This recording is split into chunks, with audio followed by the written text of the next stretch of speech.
take a breath, you guys both do in and out. Right? Yeah? Okay, good. I just want to make sure everybody's doing that right. I hate for you to flunk breathing 101 because it's really messy when you do. And as the reading said, we're not talking, this is not the commercial of the church. This is not the give us more money talk, okay?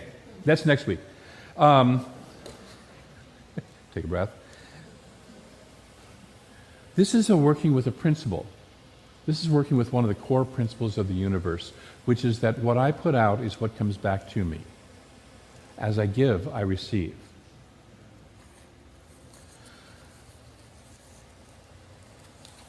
If you've ever been to, those of you who may remember, a high school dance, yeah? The boys are lined up on one side, the girls are lined up on the other side, and never the twain will meet until finally somebody says, I'm going to give, I'm going to take a risk, I'm going to walk across the floor and ask somebody else to dance. Usually it's the girl, right?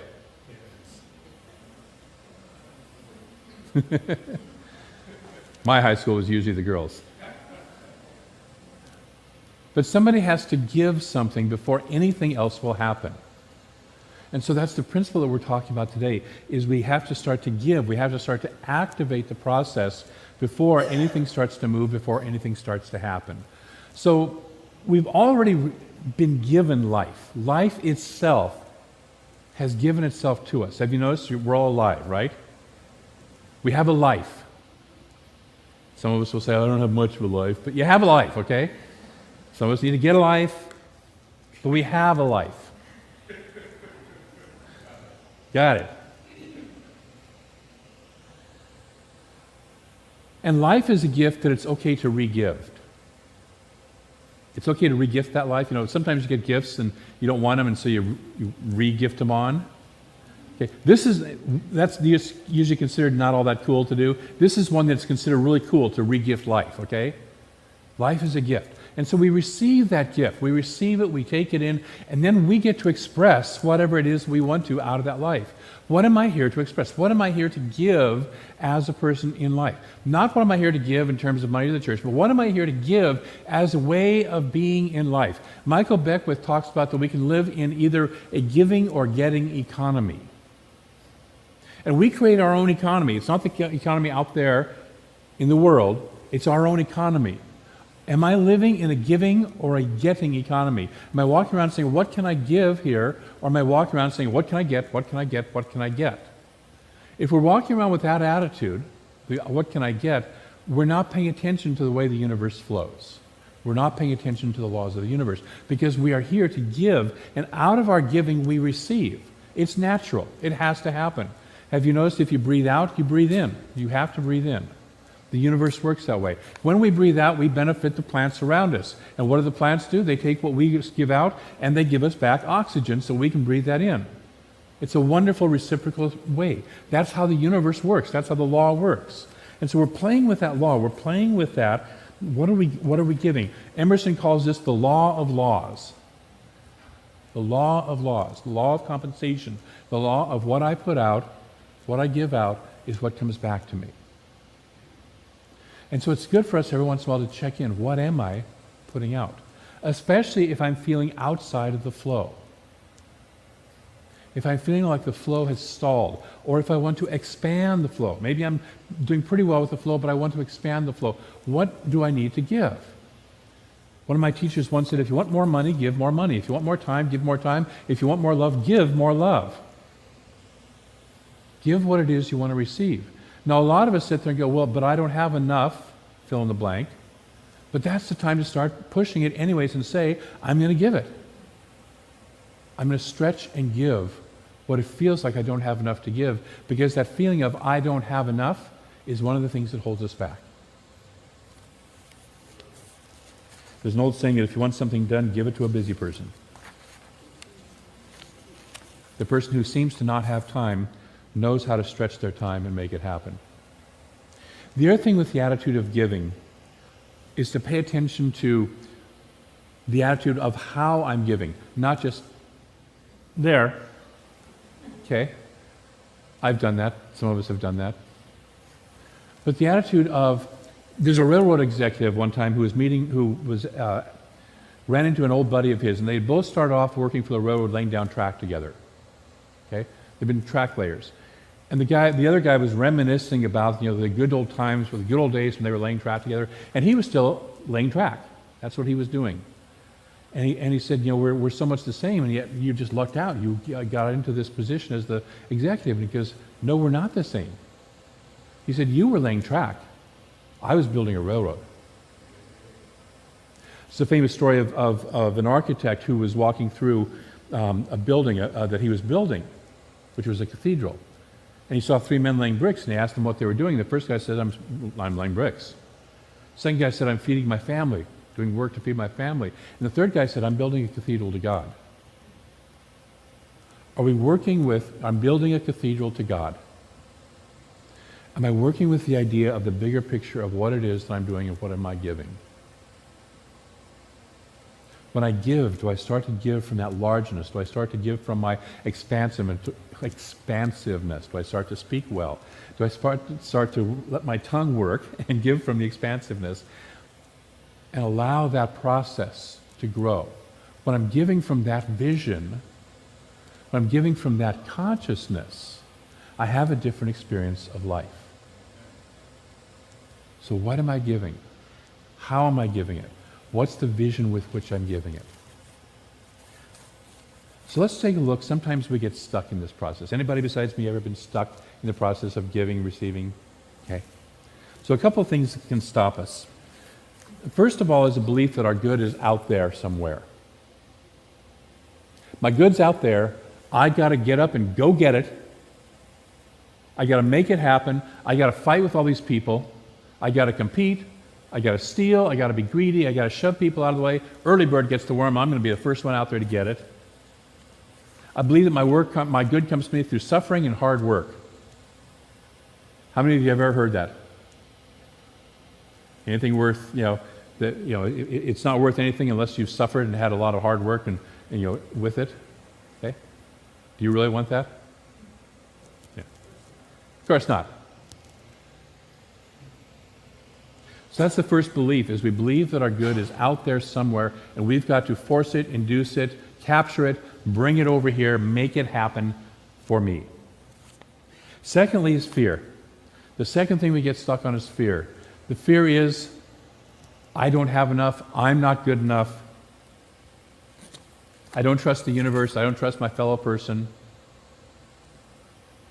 And so I work out of fear. And out of fear, I don't give. I watched a person last week when David Roth was here at his concert, and I don't know for sure what actually happened, but I know what I saw, and so I'm going to work off of what I saw and what I think happened, and that is that there was a donation basket back there in which we were asking for a $15 donation for David, to do his musical work, and the person walked right by the basket and put nothing into it. And I happen to know the person well enough to know that person has some financial challenges. And I looked at that, and I remembered back to a time when I had financial challenges, and a practitioner offered to work with me.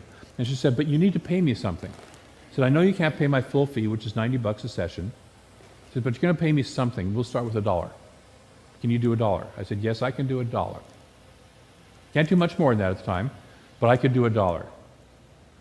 And so what I want to invite us to do is that wherever we're at, give something.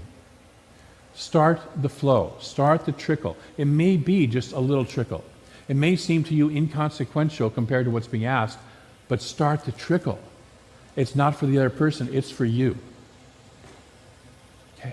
So don't let that I don't have enough stop us. By the way, the next week I could pay her, we agreed to meet weekly. The next week I could pay her $5. I came into some money. The next week I had a job. I could pay her $45, and by the end of that month, 4 weeks later, I was paying her her full $90 a session fee. Okay?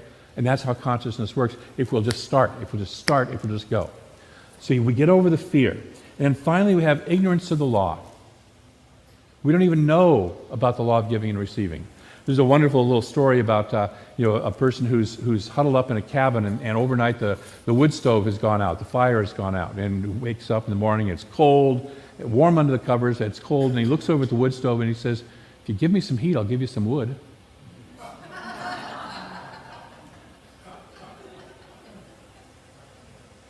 case you've never noticed, it doesn't work that way. I've tried. It doesn't work that way. We have to give the stove wood in order for it to give us heat. We have to prime the pump. And so we have to be aware of the law. Now, what I know is most of you are, in fact, I presume all of you are, well, by now you all are, aware of the law. We have to give in order to receive. One of my favorite prosperity writers, Catherine Ponder, in The Dynamic Laws of Prosperity, says, this is when she's talking about when she first came upon these laws and she first realized what it was and how it worked. She said, I excitedly surmised that my potential wealth, health, and happiness were actually within me, waiting to be radiated outward into my world as healthy, wealthy, happy thoughts, feelings, expectations, and decrees, which in turn would attract like results into my life. Your good is within you, waiting to be radiated out, which is backwards of what most of us were taught, right? Thank you. I appreciate that, Luke. They are too. So we radiate, we give out. And what we radiate then comes back to us. And I love what she talked about, it's my feelings. It's not just my thoughts, it's my feelings. It's how I feel underneath those thoughts. She goes on to say, it is what we really think deep within ourselves most of the time, rather than the big front we may put up to others, that unconsciously attracts like results to us. It's our deep innermost thoughts. It's not what we wish for. You know, I've worked with practitioner clients sometimes, and I ask them, you know, what do you believe? And they give me the right religious science answer, the official religious science answer. Well, I believe this and this and this. And then we take a look at the life, and it's like, no, actually, you're not really believing that. You may want to believe that. That may be the direction you're moving in, but right now the belief that is operating in your life is a different belief. And so that's the thing for you to start to pay attention to, is what is the belief that is really operating when I'm doing giving? When I'm playing in that cycle of giving, receiving, what is the underlying belief that is really operating in there? Am I working in absolute certainty that this works and playing in a freedom and a warmth and an openness? Am I giving heat to the world because I love it? Or am I a little afraid and kind of holding back somewhat? Or am I a lot afraid and holding back somewhat? And so we all get to play with, and we're all growing in our ability to give and to radiate that good out from us. So we have a consciousness, we have a feeling as we give. The second part I want to talk about with that is, because we've talked about giving, there's also the other side of that, receiving. Some of us are great givers. We're fine with giving. I'll be happy to give. Need something done? I'm happy to do it. I'm happy to be there and give. But receive? Oh, no, I don't need anything. I'm good. Give me a compliment? Oh, no, not me. This old thing? No, that's not that great looking. I got this at the Goodwill, you know. We can't receive. So somebody tries to give us something. When you give something, do you feel good when a person receives it? Okay? Guess what? When they give something to you and you fully receive it, they get to feel good. The universe gives us life. The universe gives its gift. This is what Jesus was talking about when he said, it's the Father's good pleasure to give you the kingdom. Is it your good pleasure to receive the kingdom? Yes. Somebody says yes. Is it your good pleasure to receive the kingdom? Yes. Thank you. All right. I know this is 9. I know it's early. You know, this is not the caffeine service. That's 10:30. But we're gonna try and move a little bit here. So again, what we radiate out is constantly returning, but we have to also be open to receive it. We have to let it in. Because if we're constantly giving out and it's constantly radiating, but we've got our umbrella up, we're not receiving, we're not letting it in. And then we wonder why we starve. Then we wonder why we're not feeling good. We wonder why things don't work and where's the flow. Well, I give. Why isn't the flow working? Well, you don't receive very well. Okay? So there's 5 spokes, you might say, to the prosperity wheel. We've talked about 2 of them now. Giving, receiving, asking. Oh, that's a risk for some people. Forgiving. That's a risk for some people. And then finally, gratitude. I give, I receive, I ask for what I want. I forgive myself and others when we don't perform as well as we might. And I live in a state of gratitude. Others can't give unless we receive.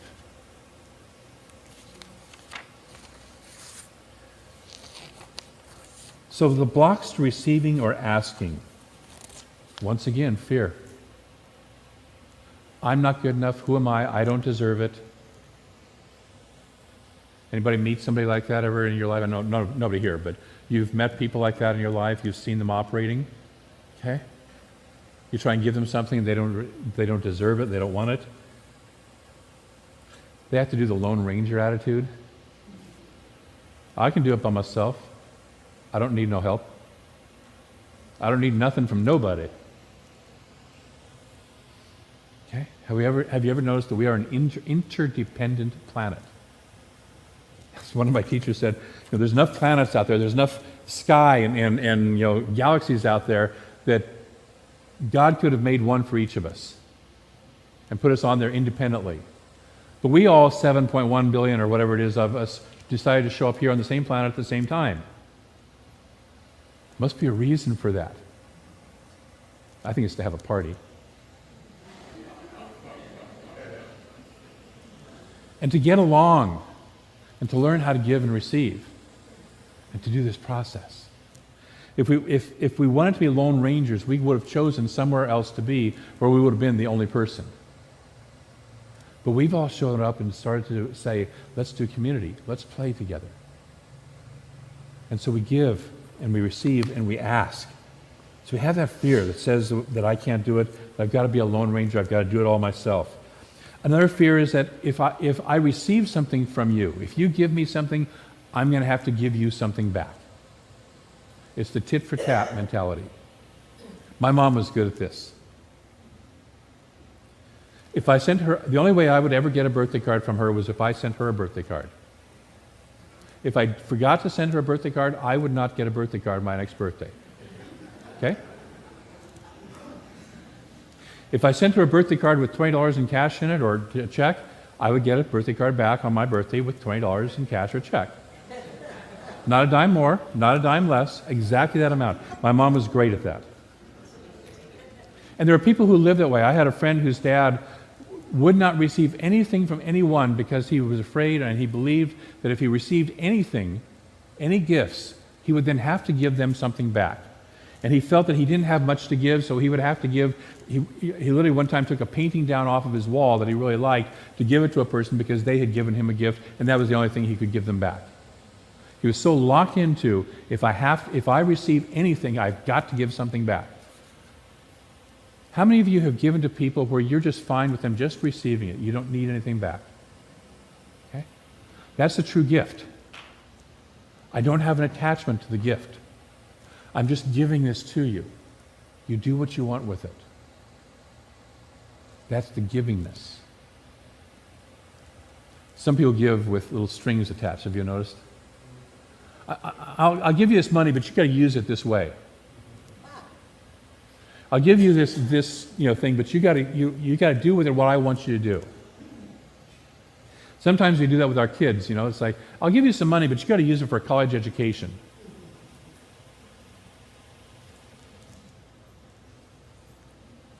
We do it with churches. I'm going to give you the money, but I want you to, or charitable organizations.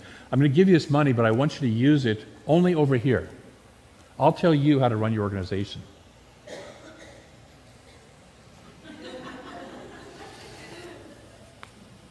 I just had to slip that in. The next block to receiving and asking is also the same as the block to giving, which is trust. I don't trust the universe. And I don't trust others. I don't trust the universe to give to me. I was working with a friend of mine yesterday who was working with that whole issue.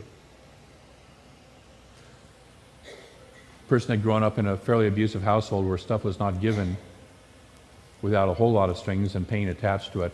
And so it was very hard for her to trust the universe. It was very hard for her to trust other people, that they would just love her for being her. And some of us have had that experience. We've grown up in situations and places where we were not just loved for being us. We were growing up with people who did not understand the law of giving and receiving. And we have to ourselves start to say, you know what, that's how that was. And that's what I had to do in that household to survive. But that's not how the universe operates. I remember when I was about 22, 23 years old, I was working for an insurance company, kind of my first time out away from home, and I made a pretty good-sized mistake for the insurance company, and I expected to get fired or at least, called nastily on the carpet. And instead, my manager and his manager just said, "Okay, well, let's just start working this, and we'll do this, and we need to do this to, bring that around." And it's like they just started problem solving. They just started dealing with the task. There was no reproach. There was no, you did everything wrong. It's just like, oh yeah, you're relatively new in that position. It's a learning curve. Don't worry about it. And that was like, I felt like I was standing on quicksand, because that was not how my previous world with my parents, my mother especially, had operated.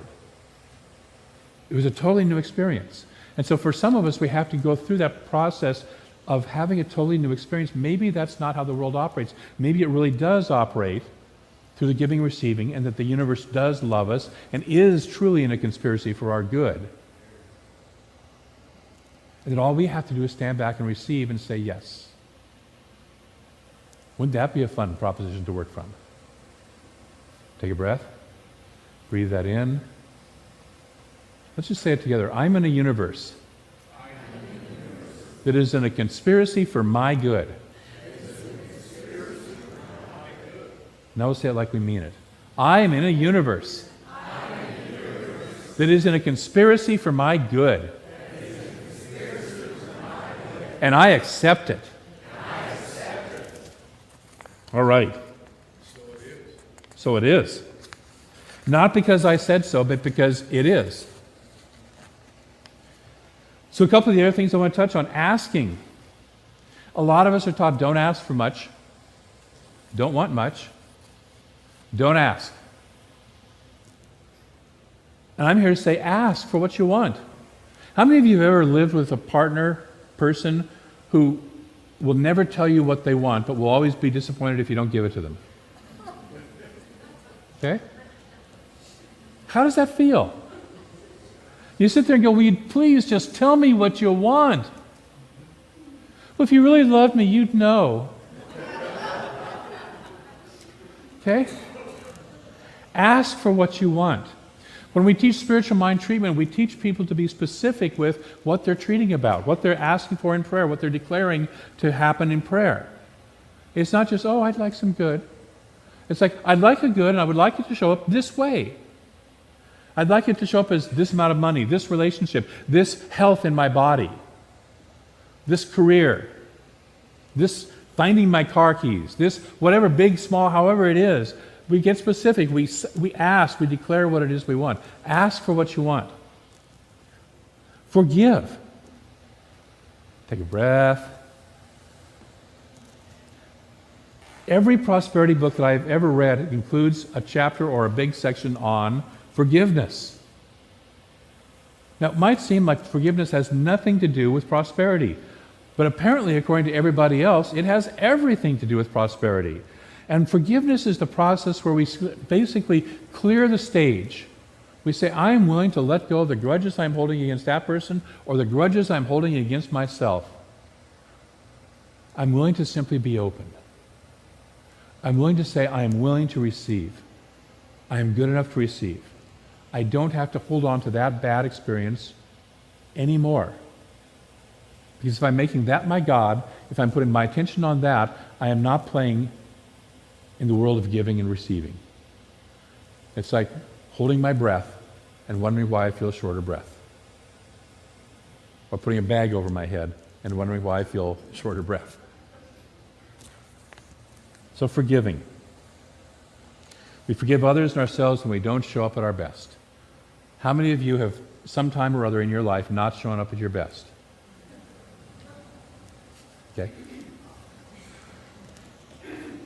Are you willing to forgive yourself for not showing up at your best? A couple of you are.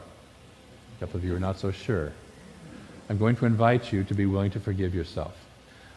And then, just as you have sometimes not shown up at your best, to invite others who have not shown up at their best towards you to also be forgiving of them. Now, it doesn't mean you have to condone the action. It doesn't mean that if you've done something to hurt somebody, you may still need to go make amends to them, deal with it, and make it right. But you don't carry it around as a lead weight or a ball and chain around your ankle anymore. And finally, living in a state of gratitude. Ernest Holmes says, gratitude is most salutary. An attitude of gratitude is most salutary and bespeaks the realization that we are now in heaven. It is crowned with a consciousness of unity. When we're living in a consciousness of unity, it is easy for our good to come to us. We open up to that. So this week, homework. Ready for your homework assignment? Yep. All right. Lucas. Anybody else ready for their homework assignment? All right. Good, thank you. Number 1, pretty much always the same every week. Pay attention. In this case, pay attention to your attitudes as you're playing in the giving-receiving cycle. Pay attention. Just watch. Just notice. Don't judge. Don't beat yourself up. Just watch and notice and pay attention to what's going on. It's a beautiful way. You're the scientific experiment. You get to observe you. What's going on? Am I giving from joy? Am I giving from that vision of I'm building a railroad or I'm building a cathedral? Or am I playing small? Am I withholding somewhere? Maybe I'm giving a lot over here, but over here I'm withholding. And over here is where I'm feeling the lack. So just notice. Just pay attention to my attitude. Secondly, consciously give and receive. As you play with giving and receiving this week, and you're going to have a chance here in about 5 minutes or less, called as we do our giving to the church. And this is not about that you have to give more. Just pay attention and be conscious and consciously give and receive. Again, this is not a commercial for you to give more, but you're going to be doing an act of giving. When you walk out of here and you're in the social hall interacting with other people, or out there in the hallway interacting with other people, you're going to be giving and receiving. Pay attention. How do I give and how do I receive? So consciously engage in that. If giving is challenging for you, step up your giving. Some of you know that you have trouble giving. Start to say, I am willing to step up my giving, whatever that looks like. I'm willing to be guided in that process. I'm willing to let Spirit move through me to give more. I'm willing to be an opening where Spirit can give more through me. Okay? I'm willing to just be open. It doesn't mean I have to make it happen. I have to figure it out. It doesn't mean I have to give till it hurts. That's not what we're talking about. We should give until it feels good. What a different concept. We give until it feels good. If you're the kind of person for whom giving is easy and receiving is hard, then I become more open to receiving and asking for what I want. Just notice where you are in that spectrum, and your assignment is to start playing more consciously in the one that's difficult for you. If it's forgiveness, if it's asking, if it's gratitude, start playing in that more. Start building that up more. It's like going to the gym and building muscles where you need to build muscles. If you already got great legs but a lousy upper body, you might want to start doing upper body exercise. If you've got great muscles and you have no cardio, you might want to start doing cardio, right? Okay? So just notice where it is. You know where it is that you're kind of a little squishy at the moment. Start doing that a little bit more. Just build gently. Build your muscle in that area. There's a great affirmation from Catherine Ponder with this.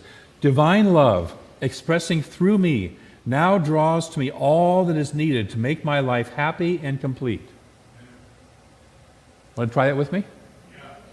With feeling this time, okay? Divine love, expressing through me, now draws to me all that is needed to make my life happy and complete. Yeah. And then thirdly, third piece of homework, phrase out of the Bible, wait on the Lord. Now, most of us misunderstand that, and we think it means sit down and wait.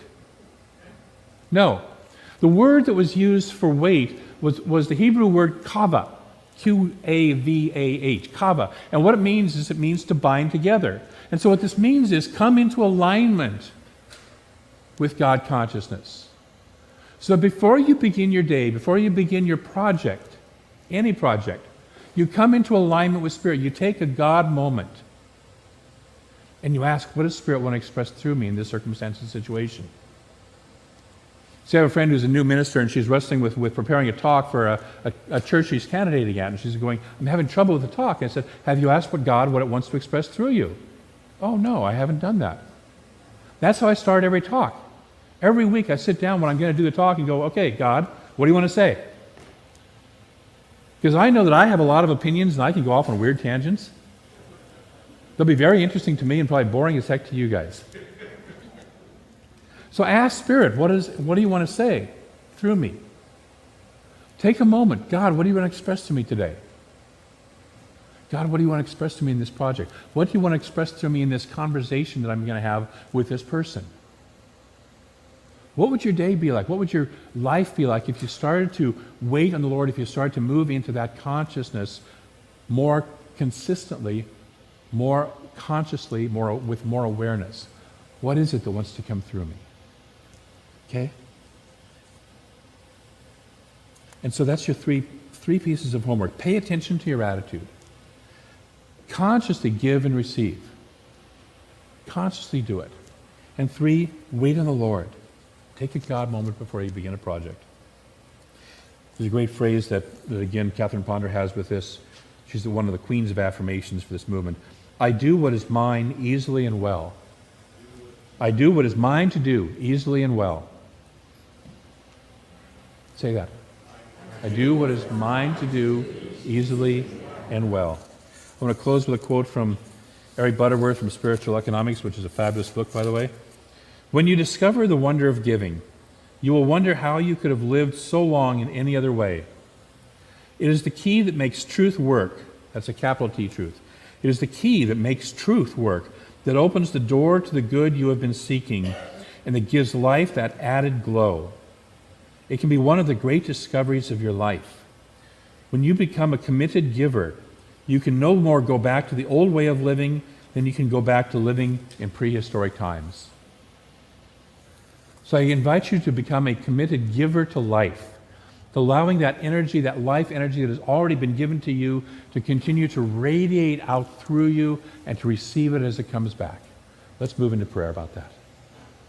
And so I know that there is one infinite presence, one life, one infinite intelligence that is itself the giving, receiving of this entire universe. We are just participants in it. We are just enacting the nature of God when we do so. But that nature of God is constantly giving, constantly receiving, constantly the abundance and the opulence and the health and the life and the vitality and the love and the joy and the beauty of this universe. That is what this life already is. In a constant circulation, a constant cycling of how that looks. And we get to play in that because we are one of that. We are one of the infinite presence of the divine. We are one of the giving and receiving. We are already one of the abundance of the universe. We are already one of the love, of the beauty, of the harmony, of the wisdom of the universe. We are that. We are one of the joy and the bliss of the universe. And so I speak my word that each person here, each person who hears this message, becomes ever more aware and ever more willing to play in this process of giving, receiving, that is the cycle of the universe. Do we say yes to the divine? We say yes to the good that is already within us, and we say yes to radiating that out, trusting that it will come back to us. Pressed down, multiplied, and running over. We trust that it is God's good pleasure to give us the kingdom, and that gift has already been given, and it is simply ours to open up and receive and share with others. And so we say yes to that giving. We say yes to that receiving. We say yes to the divine cycle that is choosing to happen in, through, and as, and all around us. We play and participate more fully than we ever have before. And out of that play, we get more joy, more juice out of life. We say yes to that. And so in great gratitude, knowing that for each person who says yes, there is stuff going to happen that is so good, that's going to pop so many people's lives. And I'm grateful for that good. I'm grateful for the manifestations that are happening and are going to happen in people's lives and will continue to happen as we open and open and open to this expansion of good, this expression of good. I'm grateful for that good. I'm grateful for the principle and the spirit within, through, and as it all. I'm grateful that we get to do this dance together. And so I release this word into a law, knowing that it moves it into form, moves it into experience in the most beautiful, perfect, and wonderful ways possible. And it does so right here, right now, in each life that is touched by this talk, in each of our lives. And it is done, and it is so. And together we say, and so it is. Thank you.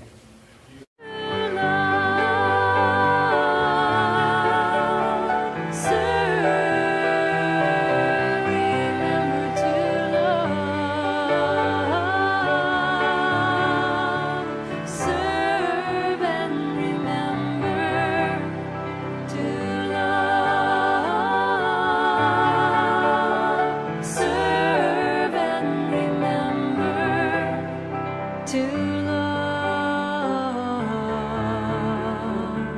serve.